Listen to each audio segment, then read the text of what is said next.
আসসালামু আলাইকুম। সবাই কেমন আছেন? আশা করি সবাই অনেক ভালো আছেন। আমি আলহামদুলিল্লাহ অনেক ভালো আছি। সবাইকে শুভ সকাল। আজকের দিন সবার শুভ হোক এই কামনা করে আজকের ভিডিও শুরু করছি।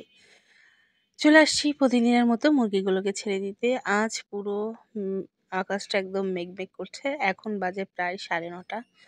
আর ১ ফোঁটা ছিটাফোঁটা বৃষ্টি নামলো। কেমন জানি এখন আবার বৃষ্টি নামছে না। রোদ উঠছে। আর এদিকে আমার মোরগটা একদম আর ডাকতেই পাচ্ছে না। ওর এত ঠান্ডা লেগেছে যে ওর গলা দিয়ে ওর ডাক আর বের হচ্ছে না। একদম ৪টা ৭:৩০ থেকে ওর ডাকা শুরু হয়।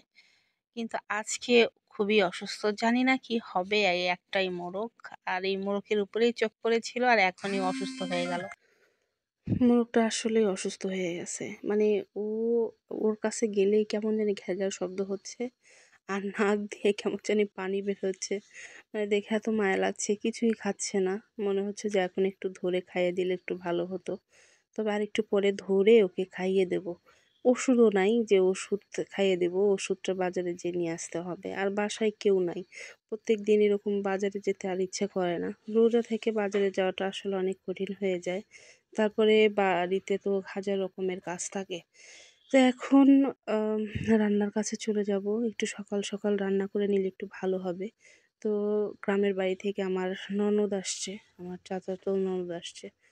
তো আসছে যার জন্য ভাবছি যে একটু সকাল, সকাল রান্না করি। দেখা যায় ও আসলে আর কথা বলার সময়ই পাই না। আজকে একটু মাংস রান্না করব। তাই ভাবছি যে একটু সকাল, সকাল রান্না করে রেখে দেই। মাংস আবার ২-৩ জাল হলে একটু ভালো হয়। মাংস যত জাল হবে তত স্বাদটাও বাড়বে। তো তাই ভাবছি যে একটু সকাল, সকাল রান্না করি। আবার নিবিড়ের আব্বু আসবে। এসে বেশিক্ষণ দেরি করবে না। ও বলল যে, "একটু ভাতটা রান্না করে রেখে দাও। আমি যেয়ে নিয়ে আসবো।" তো এখন একটু রান্না করে দিলে দেখা যায় ইফতারিতেও খেতে পারবে। আজকে একটু সকাল, সকাল আসবে এবং সকাল, সকালে চলে যাবে। প্রত্যেকদিন সন্ধ্যার দিকে আসে হয়তো একটু রুটি বানিয়ে দিলাম। ভাত খেয়ে গেল সকালবেলা সে রুটি সকালবেলা বলছি সেহরিতে সে রুটিটা খেয়ে রোজা থাকতে পারল। ওইজন্য ভাবলাম যে সকাল, সকাল একটু রান্না করি। আপাও সবকিছু গুছিয়ে দিল। আর ফ্রিজটা একদম নষ্ট হয়ে যাচ্ছে। গত পরশু ডাউলটা বেটে রেখে দিয়েছি, যেটা বড়া খাই আমরা, পেঁয়াজু খাই। তো ডাউলটা বেটে রেখে দিয়েছি। ফ্রিজটা নষ্ট হয়ে যাওয়ার পরে আজকে বের করে দেখায় যে পুরো ডাউলটা একদম ভুকা পড়ে গন্ধ হয়ে গেছে। সবাই বলল যে ফ্রিজের গ্যাস শেষ হয়ে গেলে নাকি এরকম হয়। মানে নরমালি একদমই মানে কোনো রকমের ঠান্ডা হচ্ছে না কোনো কিছু। একদম গরমই থাকছে আর যাই ধোয়া যাচ্ছে সবই নষ্ট হয়ে যাচ্ছে। আর যে তরকারি বেঁচে যাচ্ছে বা কোনো কিছু নরমালে ধোয়ার কিছু আছে সেটা আবার ডিপে রাখতে হচ্ছে। এমনিতে ডিপে তো খুব কম জায়গা রাখে, ডিপ ফ্রিজ আছে। তারপরেও নরমালটা কিন্তু অনেক প্রয়োজনীয় একটা জায়গা। যেটা আসলে না হলেই না। আর সেই জিনিসটাই আমাদের নষ্ট হয়ে গেল। এখন ফ্রিজটা সারতে হবে। এদিকে নিবিড়ের আব্বু সময় পাচ্ছে না যে একটু মেকার ডেকে এনে সারবে। আর আমার শ্বশুর বাড়িতে থাকলে তো এটা তো বলতেই হতো না। মানে যে মুহূর্তে নষ্ট হয়েছে যেভাবেই হোক মেকারকে ডেকে নিয়ে এসে সেরে দিত। রান্নাবান্না সবই কমপ্লিট করে ফেলেছি। এইমাত্র রান্নাবান্না শেষ। বিকালের দিকে একটু সময় কাটে না। ইফতারি বানাবার একটু পরে, এখনও ঘন্টাখানেক সময় আছে ইফতারির। এর মধ্যে ভাবলাম একটু হাঁটি। আমার এক ননদ আসছে। ওর সাথে কিছুক্ষণ গল্প করছিলাম। ও শুয়ে আছে, ও রোজা আছে। তো সবাই মিলে আজকে অনেক সুন্দর করে ইফতারি করব। তো ভাবলাম যে একটু মদিনার মা আসছে, সে রান্না করছে, দেখি ও কি রান্না করছে। টুকটুক করে ওকে দেখে আসি। মদিনার আম্মু রান্না শেষ? কি রান্না করলে আজকে?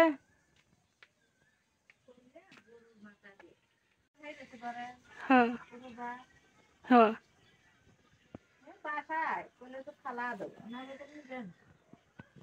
অন্ধকারের মধ্যে তোমাকে দেখা যাচ্ছে না। ভর্তা বানাইতেছে, ভর্তা। যাই, তুমি ইফতারি সব গোছাইতেছো, আমি যাই গোছাই।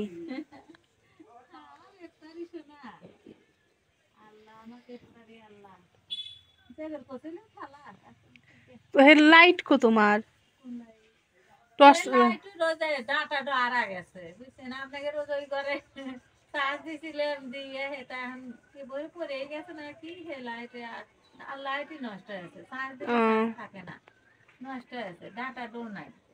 এলাবেলা দে এই বৃষ্টি মনে হয় না, আকাশ পুরা মেঘমেঘ করতেছে। আল্লাহ, টুকটুক করে একা একা রান্না করছি। আজকে শাক ভর্তা করেছি, আর একটু নাকি মাছের তরকারি আছে, ওটা দিয়েই আজকে মদিনার মার ইফতার হবে। আমি একটু কি ইফতারি দিয়ে আসি। এই তো দেখেন, একটু জোরে বাতাস আর বৃষ্টি হলেই বাড়িগুলো একদম ইয়া হয়ে যায়। এই যে আমার মুরগিগুলো, গেটের বাইরে একটু দেখে আসি যে কি করে।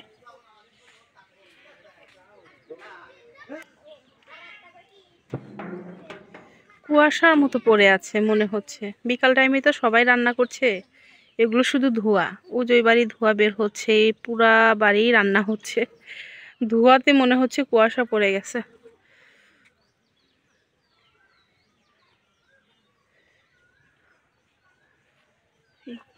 নদী থেকে যে কবে পানি আসবে, পানি আসলে একটু ভালো লাগবে দেখতে। রাস্তাতে মানুষ থাকে তো ভিডিও করতেও কেমন জানি ভালো লাগে না। দেখেন পুরো বাড়ির অবস্থা দেখেন, আমের মুকুল টুকটুক এরম করে পড়তেই থাকে সারাক্ষণ। কতবার ঝাড়ু দেওয়া যায়, কালকে আবার সকালের দিকে ঝাড়ু দেবো, এখন আর পারবো না। রোজা থেকে ঝাড়ু দিলে দেখা যায় গলাটা শুকিয়ে যায় আরো, আর ধুলাতে আরো অবস্থা কাহিল হয়ে যায়। ঘরের চাল টালের উপর দিয়ে অবস্থা খারাপ, পাতা পুতা পড়ে। এই যে ইফতারি বাড়তে আসলাম সুন্দর করে, আর এর ক মিনিট আছে, আর 15-20 মিনিট আছে, এর মধ্যেই আজান দিয়ে দিলে আর আমরা ইফতারি শুরু করে দেব।